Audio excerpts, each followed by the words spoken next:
पाकिस्तान में अमवात की सबसे बड़ी वजह दिल का दौरा है, लेकिन दिल का दौरा पड़ने की सबसे बड़ी वजह सीवीडी है, जिसको आम ज़बान में हम दिल की शरियानों की ब्लॉकेज कहते हैं। यानी शरियानों के अंदर चर्बी के इंतहाई छोटे छोटे ज़खायर का जमा होना या खून के जमने का अमल पाकिस्तान में मौत की सबसे बड़ी वजह है। कोई ढकी छुपी बात नहीं है कि पाकिस्तान शायद दुनिया का वो वाहिद मुल्क है जहाँ खाना पकाने के तेल के अनगिनत ब्रांड्स मौजूद हैं और तकरीबन तमाम जो लोकल और इंतहाई घटिया क्वालिटी के प्रोडक्ट्स हैं मार्केट में अवेलेबल हैं, लोग ख़रीदते हैं।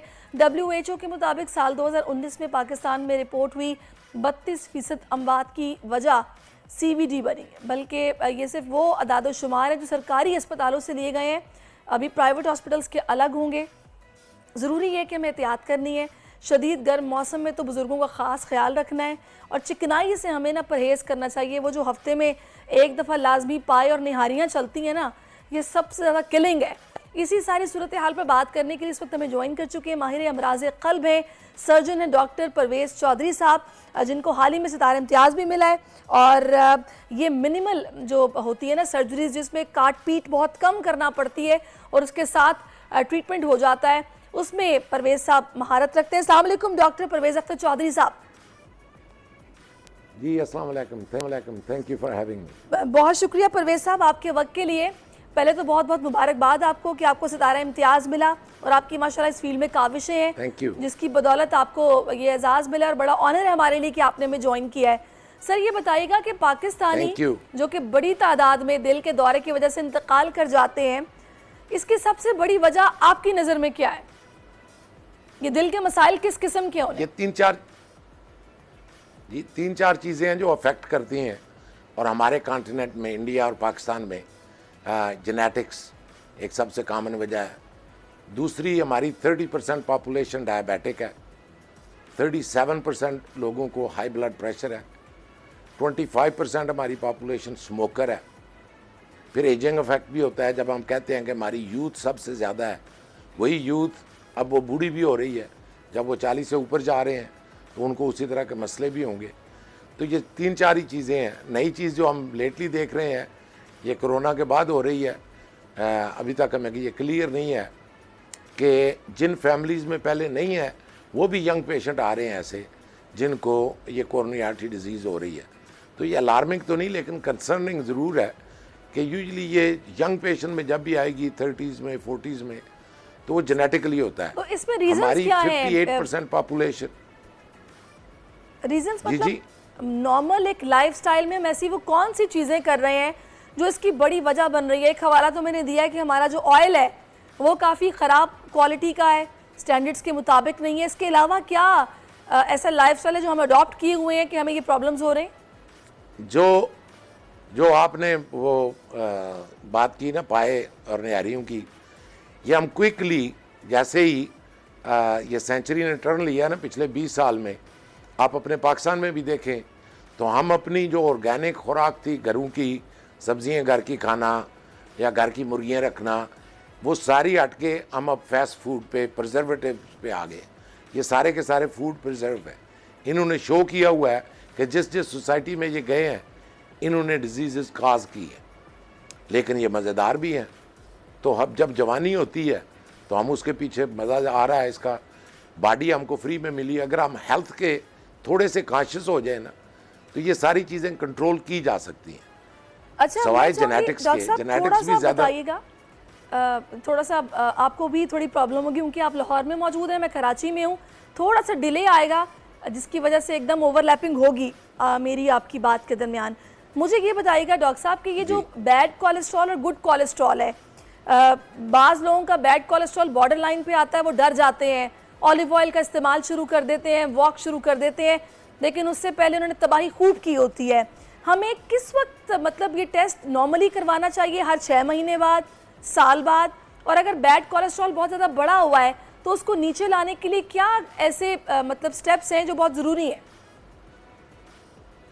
अपने सेहत को, अपनी बॉडी को इस तरह लिया जाए कि ये एक मशीन है अल्लाह मियाँ ने हमें दी हुई है, ये फ्री में हमें मिली है।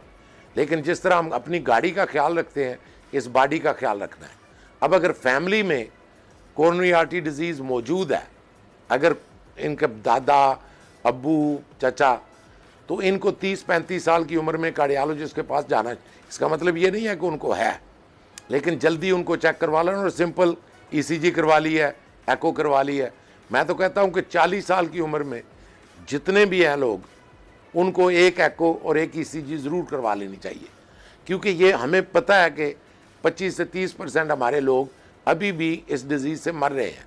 जब ये सबसे बड़ी थ्रेट है तो उसकी प्रिवेंशन सबसे बेहतर है, क्योंकि ट्रीटमेंट जिस तरह आपने बात की, आल दो कि हम अब बगैर चेस्ट खोले सर्जरी कर रहे हैं, लेकिन ट्रीटमेंट होने का मतलब ये नहीं है कि आप उसको प्रिवेंट ना करें। अगर आप प्रिवेंट कर सकते हैं, अपनी खुराक को बेहतर करना, अपना हेल्थी स्टाइल रखना कि आप वॉक करें, एक्सरसाइज करें, आप हेल्थ कॉन्शियस हो कि मैं खा क्या रहा हूँ, मेरे अंदर जो जा रहा है। अगर मैं सड़क पे खड़े होकर दही बड़े खा रहा हूँ तो ये जितना गंद आ रहा है ये इसके साथ ही मेरे अंदर जा रहा है। मेरी बॉडी को इसने फाइट करना है। हमारी बॉडी के पास अपना ऑटो इम्यून सिस्टम है, जो इम्यूनिटी है वो फाइट करती है, लेकिन एक लिमिट है ना लोड की। हमारा तो ब्रीदिंग भी, हमारी ऑक्सीजन भी क्लियर नहीं है। तो जब बॉडी को इतनी हिट मिल रही है तो हमारी तरफ से खुद ना कोई हम हिट दे रहे हो, रॉन्ग चीज़ें, रॉन्ग खुराक खा रहे हैं, सारे फास्ट फूड खा रहे हैं, ये चीज़ें जो है इनसे परहेज़ करें। कभी खाने में इनको ख़त्म करने की ज़रूरत नहीं है, दोस्तों के साथ कभी खा, लेकिन इनको रूटीन बना लेना, तो ये सारी की सारी फिर बॉडी को अफेक्ट करती है। सही। अच्छा, मैं चाहूँगी डॉक्टर साहब मुझे ये बताइएगा कि अभी ये जो मिनिमल इन्वेसिव सर्जरीज़ हैं, ये माशाल्लाह से आप कर रहे हैं, पाकिस्तान कितना एडवांस है इस वक्त ये हार्ट की सर्जरीज़ को लेकर, या फिर ज़ाहिर है इस मैदान में पाकिस्तान क्या इंटरनेशनल स्टैंडर्ड्स को भी मैच कर रहा है, या फिर अभी बहुत काम होना बाकी है यहाँ पर? कार्डियक केयर में हम गुड 20 to 30 ईयर्स बिहाइंड हैं इंटरनेशनल स्टैंडर्ड्स के, और अगर आप ओवरऑल हमारा हेल्थ सिस्टम देखें तो वो good 30-40 years we are behind. अभी भी हम वो चीज़ें कर रहे हैं जो बाहर की दुनिया में 80s में और 90s में हो रही थी, जिनको वो लोग छोड़ चुके हैं, हम अभी उनका सहारा ले रहे हैं, क्योंकि रिसोर्सेज कम है, तो टेक्नोलॉजिकली वहाँ पे नहीं है, एजुकेशन वहाँ तक डेवलप नहीं हुई। अब ये मिनिमली इन्वेसिव का आप जिक्र कर रही हैं, मैं कराची बोर्न भी हूँ और कराची में ही आया था, मैं पढ़ा लिखा सारा अमेरिका का ही हूँ, मेरा मेडिकल कॉलेज का भी वहीं है, तो मैं NICVD में आया था, वहाँ पे ये मैंने मिनिमली इन्वेसिव किए थे और मैकेनिकल हार्ट, ये दोनों चीज़ें पहली दफ़ा मैं लेके पाकिस्तान में आया था, ये 2018 की बात है। अब इतना ये चीज़ें मैं 2008-10 से तो मैं सिखा रहा हूँ इंटरनेशनल लेवल पे, तो हम पीछे क्यों हैं, इस पर क्यों तवज्जो नहीं दी जा रही? एक तो सबसे बड़ी चीज़ है रिसोर्सेज, दूसरा ये पिछले जो 40 साल हमारी जंगें हुई हैं, ये जो क्रिएट किया गया है हावला के टेररिज्म है, तो इस्लामिक वर्ल्ड, हम अफ़गानिस्तान की बाउंड्री पे बैठे थे, हमारे बच्चे उतने उस तरह बाहर नहीं जा सके कि इंटरनेशनल स्टैंडर्ड पे जा सके, हमारे पास रिसोर्सेज ऐसी नहीं थी कि हमारी रिसर्च, हमारे स्कॉलर्स इंटरनेशनल लेवल पे compete कर सकें, तो उससे हम पीछे रहे हैं। इंशाल्लाह बहुत काम हो रहा है इस पे, and we are making leap years progress. अभी हमने ट्रांसप्लांट का प्रोग्राम हम लाहौर में शुरू कर रहे हैं, यही उमर हॉस्पिटल में, और इंशाल्लाह हमारा टारगेट है कि 2025 में हम पहला हार्ट ट्रांसप्लांट करें। अच्छा, बिल्कुल, बड़ी अच्छी बात है सर अगर इतना काम हो रहा है, क्योंकि जब हम ये देखते हैं ना कि किसी पेशेंट को ये बताया जाता है कि आपकी ओपन हार्ट सर्जरी होगी, वो बेचारा वैसे ही खौफ से वक्त से पहले परेशान हो जाता है और बुरी हालत उसकी हो जाती है, स्ट्रेस में आ जाता है। तो ये इन्वेसिव जो मिनिमल सर्जरीज हैं, ये तो वैसे ही बड़ी फ़ायदेमंद है और इसी पर ही हमें मज़ीद भी काम करना चाहिए।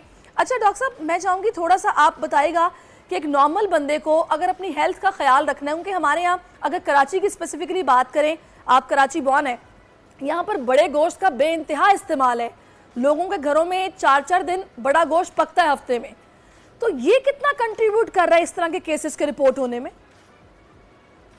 कोई एक चीज़ आप एज ए सोसाइटी में एक स्पेसिफिक चीज़ पिक नहीं की जा सकती, ये सारी चीज़ें थोड़ा कोलैबोरेटली काम करती हैं कि हम क्या क्या खा रहे हैं, किस तरह की एनवायरनमेंट में रह रहे हैं, हवा में पोल्यूशन कितनी है। हमारी बॉडी एक, जिस तरह आपकी गाड़ी है, एक बॉडी एक मशीन है, इसको बाहर से जितनी, बाहर से आके दो ही चीज़ें इसको तबाह करती हैं, इन्फेक्शन जो हमारे यहाँ बहुत कॉमन है, वुंड इन्फेक्शन बहुत कॉमन है, इसी तरह जो है ये फिज़िकल इंसल्ट, ट्रॉमा, और ट्रामा वो भले हमारे पोल्यूशन ही हो, ये सारा हमारी बॉडी को वो बेयर करना पड़ता है। उसके ऊपर जब हम लगातार एक गलत खुराक, जो मोटा गोश्त ही आपने कह दिया, वही खाते रहते हैं, तो बॉडी के लिए बेयर करना मुश्किल हो जाता है। जब तक आप अपनी जितनी कैलोरीज ले रहे हैं उसको दिन में इस्तेमाल कर दें। हमारा सिंध का तो हमारा मजाक है ना, को हमें तो तौफीक हमें मिल जाए, इतनी रकम मिल जाए, हम तो कंबल लेने के लिए भी बंदा रख लेते हैं ना। सही बात है। सिगरेट भी, सिगरेट हम पी रहे हैं, लेके तुम आओ, वाकई ऐसे उतना भी नहीं चलते हम। तो हम इमारत को लीजर की तरफ ले जाते हैं। उसका ये नहीं है कि उसका फिर जब पता चल जाता है फिर हम उस वक्त एक्सरसाइजें और जिम शुरू करते हैं, जो कि लेट हो चुका होता है। तो ये अर्ली एज का, अर्ली आपने बॉडी की कितनी हिफाजत की है, ये इतनी दूर चलेगी। तो डॉक्टर साहब कौन सी एज आप बताएंगे? 40 साल को आपने बताया ना कि 40 इयर्स के बाद आपको अपना टेस्ट कराना है कोलेस्ट्रॉल का और अपनी ईसीजी करानी है, लेकिन सर मेरे ख्याल में तो 30 साल के बाद ही प्रॉब्लम शुरू हो जाते हैं। इतने यंग लड़के हैं जिनको हार्ट अटैक्स हो रहे हैं। मैं बल्कि जिम से भी इसको रिलेट करूंगी। ऐसे ऐसे सप्लीमेंट्स खाए जाते हैं कि जो हार्ट स्ट्रोक का बायस बनते हैं। जी 40 मैंने कहा इंटरनेशनल जो है ना, 40 के करीब ये सारी चीज़ें हिट होनी शुरू होती हैं स्लोली। अगर आपकी फैमिली में कुछ है 30, फिर हमारा कॉन्टिनेंट ऐसा है तो ईसीजी और एको ये आधे घंटे का काम है। आप एक बार वो करवा लें तो उसका आपका बेसिक टेस्ट कम से कम हो चुका है कि पता चल चुका है। इंटरनेशनली हर बच्चे का पैदाइशी तौर पे एकोकार्डियोग्राम हो जाता है कि इसके दिल में कोई सुराख ना हो, इसके वैल्व को मसला ना हो।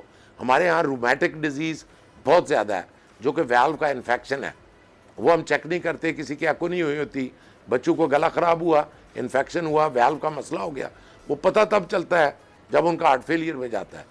फिर वो सर्जरी के काबिल भी नहीं रह चुके होते। उनमें फिर ये मिनिमली इन्वेसिव बहुत काम आती है कि बॉडी को ट्रॉमा इसका लेस होता है। तो इस तरह का हम कार्य कर रहे हैं। जिस तरह कमिंग बैक टू आपके क्वेश्चन पे कि what a specific person at what age they should do. अगर फैमिली में उनको कोई मसला है तो 30 पे डेफिनेटली उनको रेगुलरली डॉक्टर को देखना शुरू कर देना चाहिए। सही। अगर फैमिली में कोई मसला नहीं है, आपको डायबिटीज़ नहीं है, आप स्मोकर नहीं है, तो मिनिमम आपको 40 तक जाके ये सारी चीज़ें एक बार चेक कर लेनी चाहिए। सही। अच्छा डॉक्टर साहब एक बात मैं आपसे और भी जानना चाहूँगी, मे बी आप एग्री करें, मुझे ऐसा लगता है कि हमारा जो ट्रेडिशनल फूड है, जो हमारे कल्चर में जो खाने का तरीका है पकाने का, वो ही मुझे ठीक नहीं लगता। हम लोग सब्जियों को इतना भूनते हैं कि उसकी न्यूट्रिशन आई थिंक सो ख़त्म हो जाती है। हम ऑलिव ऑयल का इस्तेमाल आई थिंक जो अफोर्ड कर सकते हैं बस वही करते हैं, उसके अलावा तो ये लोकल ब्रांड्स के ऑयल हमें यूज़ करने पड़ते हैं। गोश्त का इस्तेमाल बेतहाशा है। तो एक तो ये ट्रेडिशनली जो हमारे खाने पकाने का तरीका है ये भी कुछ ठीक नहीं है। आपकी इस पर राय क्या है? ये मेरे ख्याल में हम गंदम क्यों ज़्यादा, आटा क्यों ज़्यादा खाते हैं, रोटियां क्यों ज़्यादा खाते हैं? सही। क्योंकि सोसाइटी एक गुलामी में पली है सेंचुरीज तक। तो जो काबज थे, हम एक्चुअली तो हम गोश्त खाने वाले जानवर पैदा हुए हैं। ये दालें, रोटियां, ये वो ये ऐड की गई क्योंकि इनके पास इनको खुराक ही इतनी नहीं दी जाती थी। उसके बाद उसको फिर टेस्ट पैदा करने के लिए हमने उसमें मसाले जड़ने शुरू कर दिए। अब जितने मसाले ज़्यादा हों, जितना वो 2 तोले की ज़बान को टेस्ट ज़्यादा आए, उसके बेस पे हम खाने को बेहतर समझते हैं। बॉडी के लिए बेहतर कौन सा खाना है उसकी तरफ हम ध्यान नहीं देते। हम मीलों ट्रैवल कर जाते हैं कि फ़लाँ का खाना बड़े चस्के वाला है। तो वो जब तक हम इंटरनेशनल स्टैंडर्ड्स ये हैं कि आपकी बॉडी के लिए बेहतर क्या है, आपकी ज़बान के लिए कौन सी बेहतर है चीज़। ज़बान तो जायका रखा गया कि अगर फूड में जायका ना होता तो इंसान अपने आप को भूखा मार देता। इस तरह हम डिहाइड्रेट करते हैं, पानी में जायका नहीं है, हम दौड़ दौड़ के पानी नहीं ढूंढ रहे होते। मीठा पानी मिल रहा हो तो वो पी लेते हैं क्योंकि उसमें जायका है। तो वो ज़बान के जायके को नहीं फीड करना, आपने अपनी बॉडी को फीड करना है कि ये अल्लाह मियाँ ने एक चीज़ मुझे दी है, इसकी मैंने देखभाल क्या करनी है, इसमें जो मैं डाल रहा हूँ ये क्या इसके लिए बेहतर है। सही। अच्छा डॉक्टर साहब आखिर में मुझे एक बात बता दीजिएगा कि आजकल तो हालात ऐसे हैं कि अगर आपको आदत नहीं एक्सरसाइज करने की या जिम जाने की, आप 4 स्टेप्स सीढ़ियों के ही चढ़ेंगे तो आपकी सांस फूल जाएगी और आप कहेंगे मुझसे चला नहीं जाता। आपके ख्याल में नॉर्मली कितने मिनट्स और किस वक्त आपको एक्सरसाइज या वॉक करनी चाहिए जो कि आपके दिल को मतलब हेल्दी रखेगी? रेगुलर जो है ना हमारी एक्सरसाइज, जिस तरह हम स्कूल में बचपन में हमारे पीटीआई होते थे, आजकल तो मेरे ख्याल में स्कूल बन रहे हैं जिनमें ग्राउंड ही नहीं है, पीटीआई होते थे, जितनी एक्सरसाइज वो रोज़ की कराते थे ना, अब 10-15 मिनट फिर 30 मिनट फिजिक सारे के सारे मसल को एक्टिव कर दें। हमारी या तो आपको जिस तरह अभी पहले जिक्र कर रही थी, आपके पास बॉडी बिल्डर आए हुए हैं, या तो आपने वो बनाना है तो वो तो आपके उसके प्रोपोर्शनली एक्सरसाइज करनी पड़ेगी। सही। नॉर्मल हेल्थी रहने के लिए आप 10-15 मिनट 20 मिनट रोजाना इस पे सिर्फ वर्जिश पे किसी तरह की सारे मसल आपके एक्टिव हों। चले। हाँ, अगर आप जिम में चले जाते हैं, एक कोऑर्डिनेटेड एफर्ट है तो वो बेहतर होगी। चले सर, बहुत शुक्रिया आपका। परवेज साहब, आप हमारे साथ मौजूद रहे और आपने इस हवाले से हमें बहुत कुछ समझाया, बताया। Thank you sir for your time.